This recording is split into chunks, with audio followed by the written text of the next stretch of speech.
Okay, so हम current electricity continue करते हैं। हमने पावर तक पढ़ लिया था, उसके बाद हम नेक्स्ट आर्टिकल लेते हैं, अगले आर्टिकल पर हम चलते हैं। नाउ हमने रेजिस्टर्स के सर्किट सेपरेटली देख लिए हैं, हमने कैपेसिटर के सर्किट्स जो है वो सेपरेटली देखे होते हैं कैपेसिटेंस के चैप्टर में।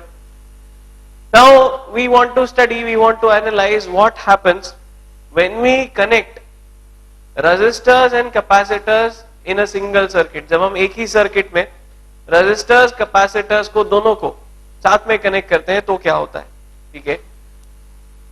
This article is there for called RC circuits.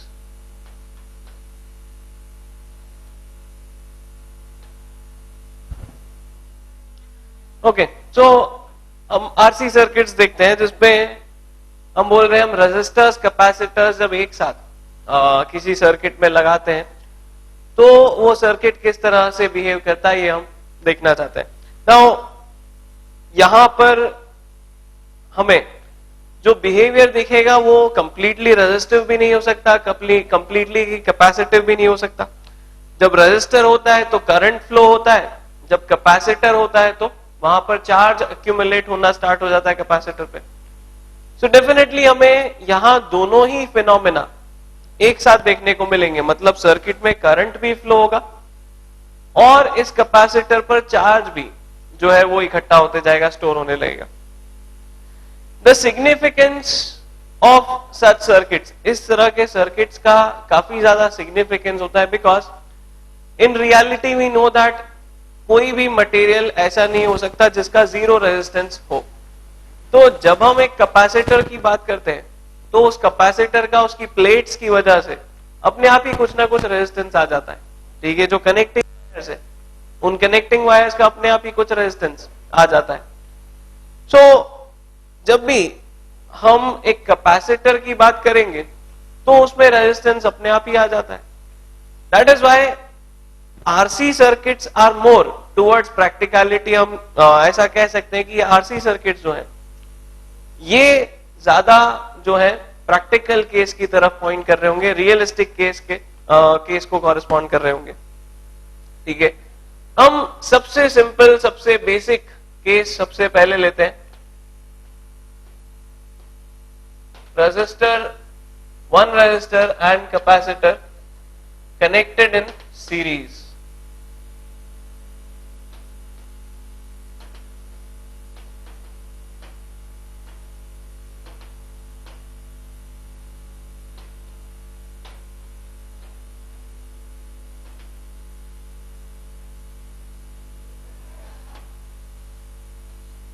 Or we can call this charging of a capacitor.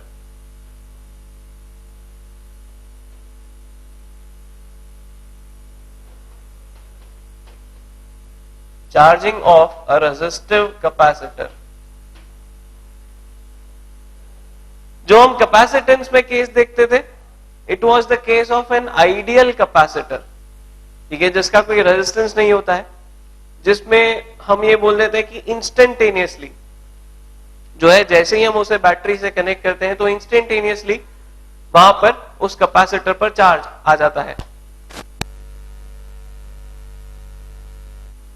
But now अगर ये कैपेसिटर अब हम रेजिस्टिव बोल रहे हैं, ठीक है, it is a resistive capacitor, मतलब हम या तो ऐसा मान लें कि हमने कैपेसिटर के साथ कोई रेजिस्टेंस जोड़ दिया है, या हम ऐसा बोल दें कि कैपेसिटर का खुद का ही कुछ रेजिस्टेंस है। सो व्हाट विल हैपन, अब क्या होगा, रेजिस्टर का काम क्या होता है, resistor opposes the flow of charges, resistor opposes the flow of current. तो अगर कैपेसिटर के साथ हमने रेजिस्टर कनेक्ट कर दिया है, कैपेसिटर चार्ज होना चाहता है, बैटरी जो है कैपेसिटर को चार्ज करना चाहती है, रेजिस्टर जो है वो चार्ज को फ्लो नहीं होने देना चाहता है, ठीक है। सो दोनों का कंबाइंड इफेक्ट हमें यहां पर दिखेगा। एक बात जो हम पक्की बोल सकते हैं वो ये कि कैपेसिटर इंस्टेंटेनियसली चार्ज तो नहीं होगा, जैसा आइडियल कैपेसिटर के केस में होता था।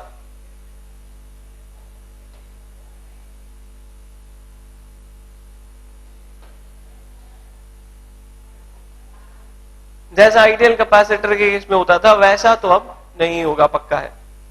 ठीक है, अब इस तरह से एक बहुत ही बेसिक सबसे सिंपल केस आरसी सर्किट का बनाते हैं।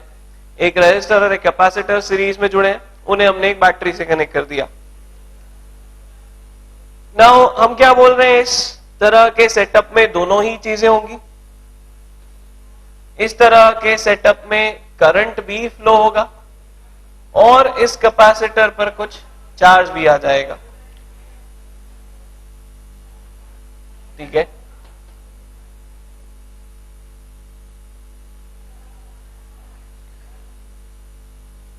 करंट की डायरेक्शन वैसी होगी जैसी हम रेजिस्टिव सर्किट में बताते हैं, चार्ज का साइन वैसा ही आएगा जैसा हम कैपेसिटिव सर्किट में बताते हैं।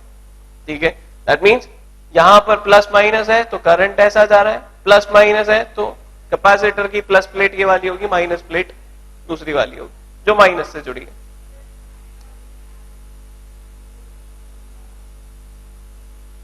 नाउ हम इस सर्किट को एनालाइज करना चाहते हैं, सॉल्व करना चाहते हैं। We want to analyse this circuit कि यहां पर इस कैपेसिटर को कैसे कैसे चार्ज मिलेगा, कितनी देर में इसे चार्ज मिलेगा, अल्टीमेटली इस कैपेसिटर पर कितना चार्ज स्टोर हो जाएगा, कितनी एनर्जी स्टोर हो जाएगी, बैटरी को कितना वर्क करना पड़ेगा।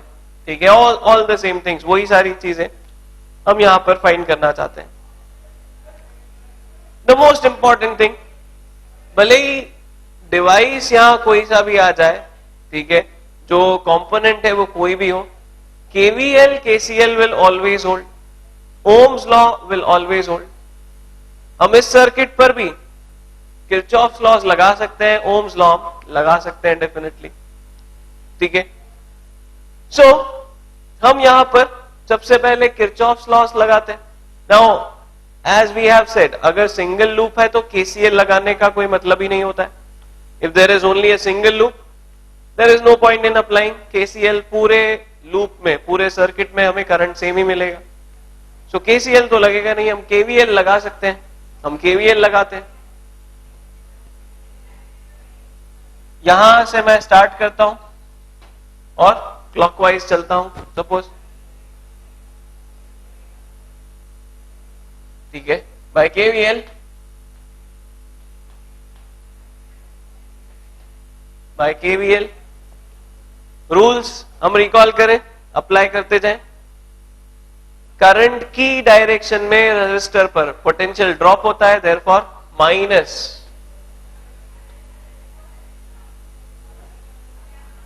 Minus V R.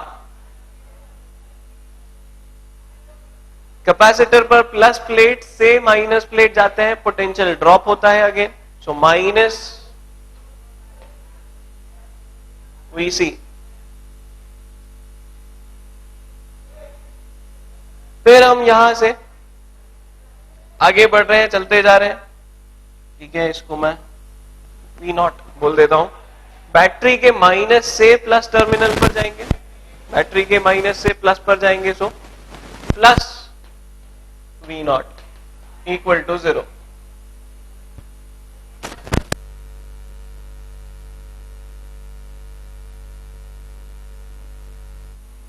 Minus V R minus V C plus V not equal to 0।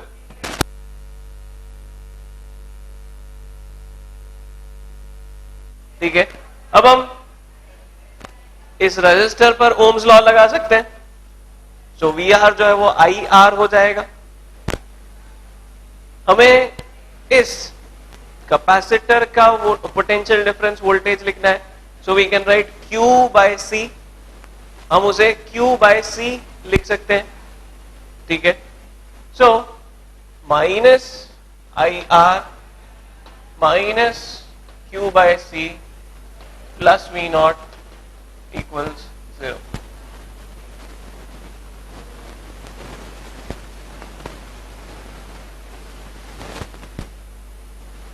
Minus I R minus Q by C plus V not equals 0।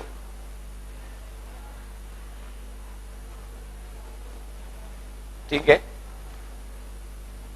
अब देखो यहां पर इस इक्वेशन को सॉल्व करने में सबसे बड़ी जो प्रॉब्लम है, we have just one equation and we have two variables. ये Q भी वेरिएबल है और ये I करंट भी वेरिएबल है। इक्वेशन हमारे पास एक ही है और कोई इक्वेशन आ नहीं सकती, बिकॉज हमने कहा KCL लगेगा नहीं। हम ये भी बता चुके हैं कि KVL एक ही लगता है अगर एक ही लूप है तो। If there is single loop there will be only one equation of KVL, KCL वहां लगेगा नहीं। वेरिएबल है हमारे पास दो, I और Q, ठीक है। So we have one equation and two variables. हमें कोई कंस्ट्रेंट इक्वेशन ढूंढनी पड़ेगी, इन दोनों वेरिएबल्स को रिलेट करने वाली कोई कंस्ट्रेंट इक्वेशन हमें ढूंढनी पड़ेगी। वो कंस्ट्रेंट इक्वेशन क्या हो सकती है? द फ्लो ऑफ चार्जेस, ये जितना भी चार्ज कैपेसिटर पर जाएगा it will go through the resistor, ये रेजिस्टर से ही होते हुए जाएगा, ठीक है। So the flow of charges, the rate of flow of charges can be related to the current, ठीक है। हम ये लिख सकते हैं I is equal to dq by dt।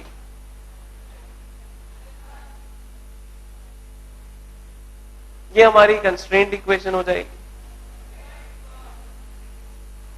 अब हमारी प्रॉब्लम सॉल्व हो गई है।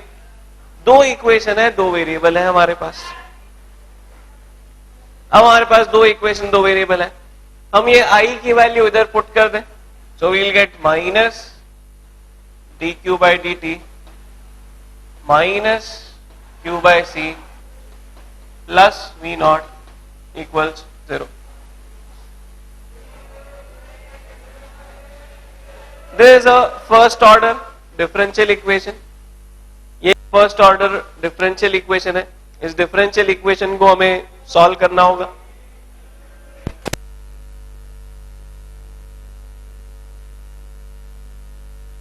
ठीक है, इस डिफरेंशियल इक्वेशन को सॉरी यहां पर R भी आएगा,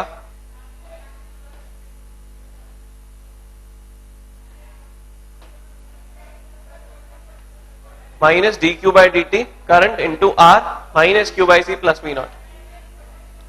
फर्स्ट ऑर्डर की डिफरेंशियल इक्वेशन है। इसको सॉल्व करने के लिए जो मेथड हम लगाएंगे, इस तरह की इक्वेशन को जो सॉल्व करने का मेथड होता है, we need to separate the variables। हमें dq के साथ q वाले टर्म्स लाने होंगे और dt को अलग करना पड़ेगा, ठीक है। इस तरह की इक्वेशन को ऐसे ही सॉल्व करना पड़ता है हमें, अदरवाइज हम इसे इंटीग्रेट नहीं कर पाएंगे, फर्दर सॉल्व नहीं कर पाएंगे, ठीक है। एक डिफरेंशियल इक्वेशन है, मतलब अगर हमें इसे सॉल्व करना है तो हमें इंटीग्रेट करके सॉल्व करना होगा। सो जब तक हम Q वाला टर्म dq के साथ नहीं लेकर आते तब तक ये सॉल्व नहीं हो सकती। हम कुछ रीअरेंजमेंट्स करते हैं, इसको सॉल्व करने की कोशिश करते हैं, ठीक है। Minus dq by dt into R equals q by C minus V not, ठीक है। एक छोटा सा रीअरेंजमेंट किया हमने, ये q by C minus V not इधर ले आए। अब हम क्या कर सकते हैं, हम यहां एलसीएम ले लें और q minus C V not को इधर ले आए, dt को उधर ले जाए। अगेन एक छोटा सा रीअरेंजमेंट मैं यहां करता हूं, dq upon q minus C V not equals minus dt upon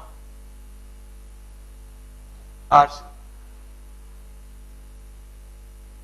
ठीक है। ध्यान से देखिए, हमने सिर्फ बस इस इक्वेशन को रीअरेंज किया है थोड़ा सा और हमें ये इक्वेशन मिल जाती है।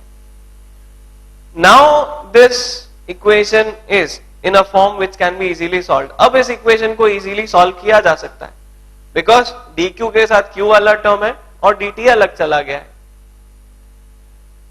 हमें इंटीग्रेट करना होगा, इसे इंटीग्रेट करेंगे, सॉल्व करेंगे तो हमें q की वैल्यू मिल जाएगी, q का फंक्शन हमें मिल जाएगा। बट इंटीग्रेट करने के लिए हमें कुछ लिमिट्स चाहिएगी, हमें कुछ वैल्यू चाहिएगी, लिमिटिंग कंडीशन चाहिएगी, ठीक है। सबसे पहले तो हम यहाँ इंटीग्रेशन का साइन लगा दें दोनों तरफ, integrating both sides.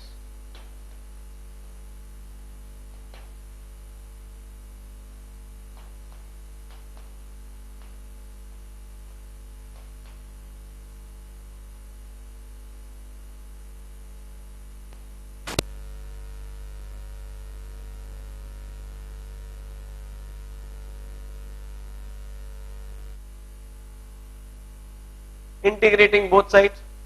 Now limit क्या रखी जाए? हमें सिर्फ एक लिमिट चाहिए, एक लिमिट मिल जाएगी तो हमारा फंक्शन आ जाएगा।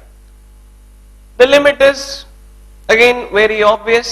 हम यहां पर कुछ ऐसा बोल दें कि हमने t इक्वल टू 0 पर ये सर्किट ऑन किया है, हमने इस तरह से कोई स्विच यहां t इक्वल टू 0 पर क्लोज किया है।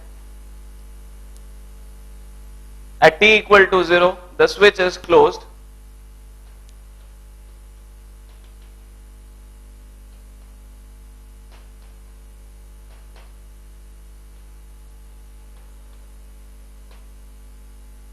Therefore, Q is equal to 0. T equal to 0 पर जो चार्ज है वो 0 होगा। At t equal to 0, charge is 0. At any time t, we want to find the charge qt. जब टाइम 0 था, दैट मीन्स जब हमने स्विच बंद किया तब चार्ज 0 था। किसी भी टाइम t पर हम चार्ज q फाइंड करना चाहते हैं।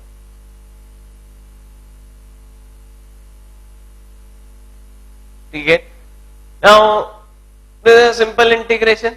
अगर हम देखें इसे, अगर इंटीग्रेशन पढ़ रखा है, डेफिनेट इंडेफिनेट इंटीग्रेशन पढ़ रखा है, तो ये बहुत सिंपल सा एक इंटीग्रेशन दिखेगा। q minus C V naught d q upon q minus C V naught. So ये लॉगरिथमिक फॉर्म हमें दिख रहा है, इसको इंटीग्रेट करेंगे तो लॉग हमें मिलेगा। ये माइनस सी वी नॉट एक कांस्टेंट है, तो ऐसा का ऐसा ही हम इसे लिख सकते हैं। चाहे तो हम सब्स्टिट्यूशन मेथड यूज करके और फिर वैसे सॉल्व कर लें, but it is not necessary. हम यहाँ डायरेक्टली इसको लिख सकते हैं, ये हमें ln q minus C V not दे देगा। ठीक है, और यहां पर सिर्फ dt है तो dt का इंटीग्रेशन t हो जाएगा। हम इंटीग्रल लिख दें ln q minus C V not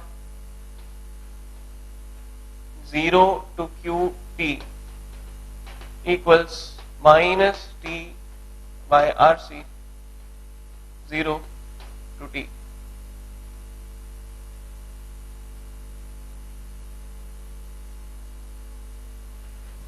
limits put करते हैं हम। ln qt minus C V not minus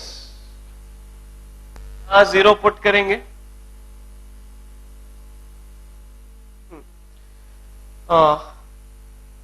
हमें इस माइनस सी वी नॉट को अवॉइड करना चाहिए था। ठीक है, ऑल्दो अल्टीमेटली तो सब सही आ जाएगा, बट स्टिल हमें माइनस साइन इधर ही रखना चाहिए था, सो दैट इस तरह का टर्म लॉग के अंदर ना आए। ऑल्दो अब अगर इस तरह से आ गया है तो ऐसे ही सॉल्व करते हैं। ठीक है, तो ये हमें एक्सप्रेशन यहां मिल रहा है। This is the expression which we are getting. यहां पर हम लॉग की प्रॉपर्टी लगा दें तो हमें मिल जाएगा ln qt minus C V not upon minus C V not equal to minus T by R C, और ये हमें मिल जाएगा ln 1 minus qt upon C V not equal to minus T by R C. ठीक है, हम क्या करते हैं, हम यहां पर अब क्योंकि चार्ज फाइंड करना चाहते हैं, हम यहां पर चार्ज निकालना चाहते हैं, हम ln को उधर ट्रांसफर करते हैं। ln जब ट्रांसफर होगा तो वो e की पावर बन जाएगा RHS में जाकर e to the power minus t by RC हो जाएगा।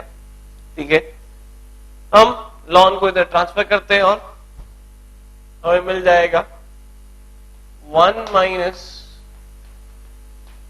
QT upon RC CV not equals e to the power minus t upon RC। Again slightly rearrange करें हम इसे और हमें चार्ज का एक्सप्रेशन मिल जाएगा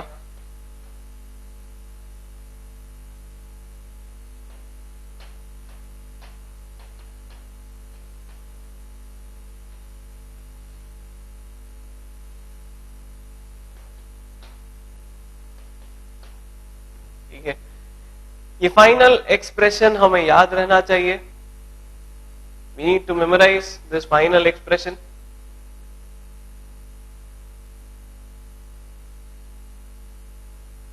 Qt is equal to CV naught into 1 minus e to the power minus t upon RC।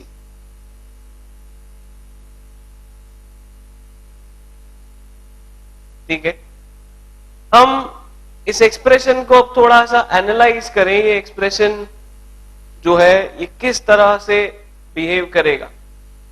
e to the power minus T upon RC, ये जो term लिखा है, ठीक है, this means this shows an exponential decay, जैसा हम radio activity में देखते हैं, जैसा हम किसी भी फर्स्ट ऑर्डर की रिएक्शन में देख सकते हैं।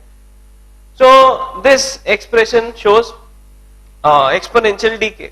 उसके अगर आगे हमने माइनस लगा दिया तो ग्राफ उल्टा हो गया, वो एक्सपोनेंशियल इंक्रीज बता रहा है मतलब। और 1 माइनस अगर हमने ये चीज लिख दी है तो वो ग्राफ जो है वो 1 से शिफ्ट हो गया। So ये जो पूरा एक्सप्रेशन है 1 minus E to the power minus T by RC, ये जो हमें वेरिएशन शो कर रहा है, ये जो वेरिएशन शो करता है, in fact this is a mathematical function, ये जनरल मैथमेटिकल फंक्शन है 1 minus E to the power minus X. तो इसका जब हम ग्राफ बनाते हैं, ग्राफ बनाएंगे तो हम देखेंगे जब t इक्वल टू 0 है, नेगेटिव तो होगा नहीं, तो t 0 है तो e to the power 0 1 minus 1 0 मिल जाएगा हमें। जो हमने कहा भी था, टाइम 0 है तो चार्ज 0 आ जाना चाहिए।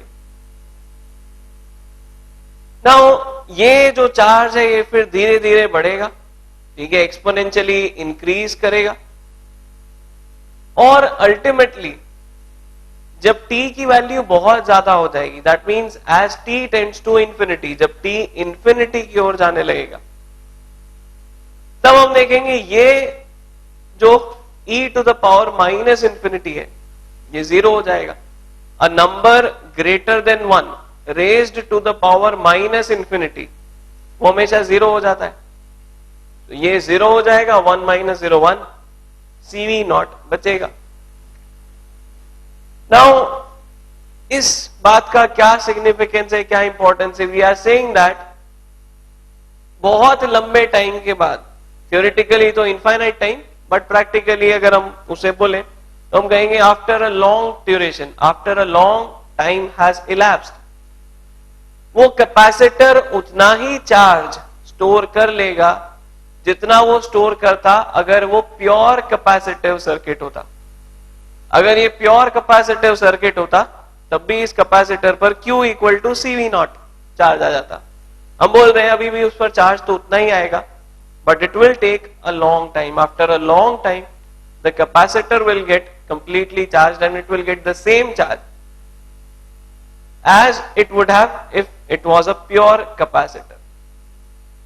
So ultimately हम ये जो expression है उसे ऐसा लिख सकते हैं, Qt is equal to Q naught 1 minus e to the power minus t is R into C constant को भी हम एक दूसरे कांस्टेंट से रिप्रेजेंट कर देते हैं,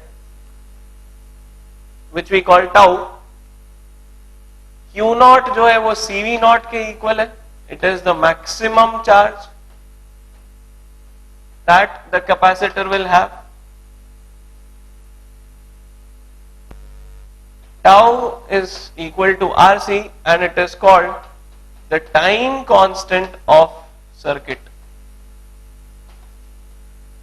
It is called time constant of the circuit.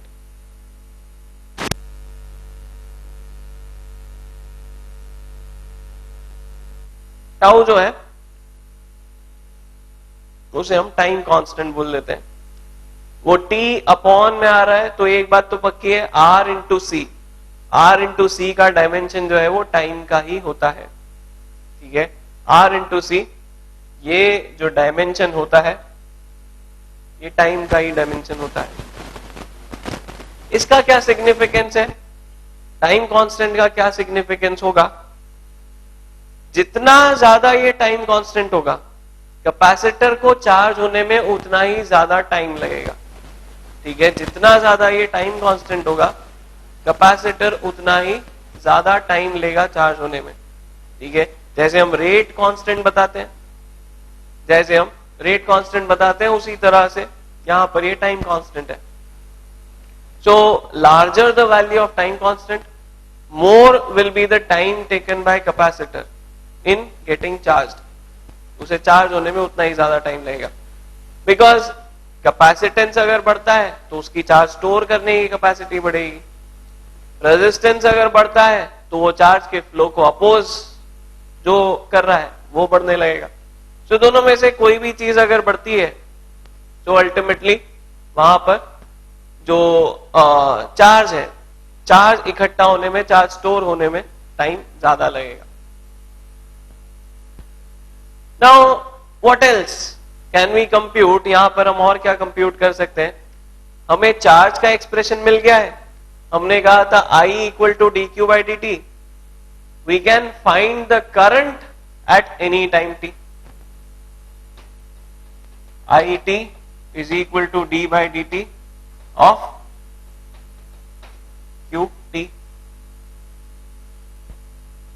हम ये जो चार्ज का एक्सप्रेशन हमें मिला है इसे डिफरेंशिएट कर दे टाइम के रिस्पेक्ट में तो हमें करंट मिल जाएगा एट एनी टाइम t.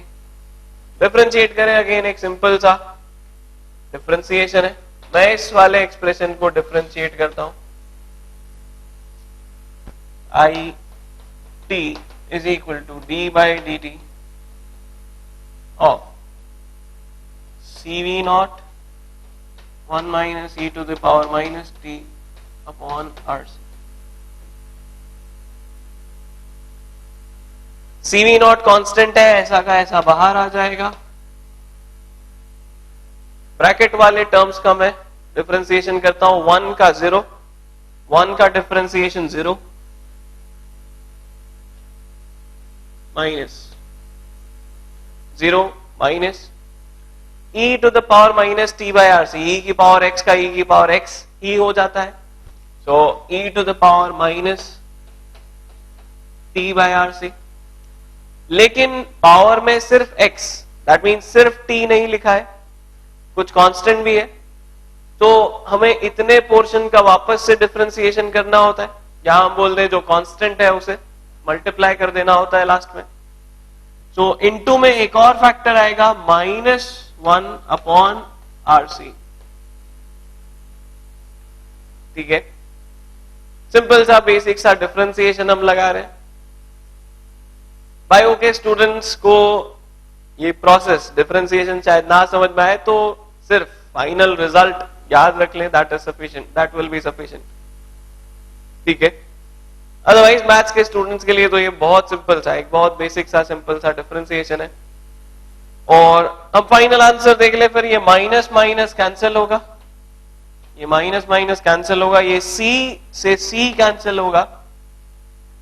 और जो हमें एक्सप्रेशन मिलेगा, जो एक्सप्रेशन बचेगा हमारे पास, IT will be equal to V not upon R e to the power minus t upon RC.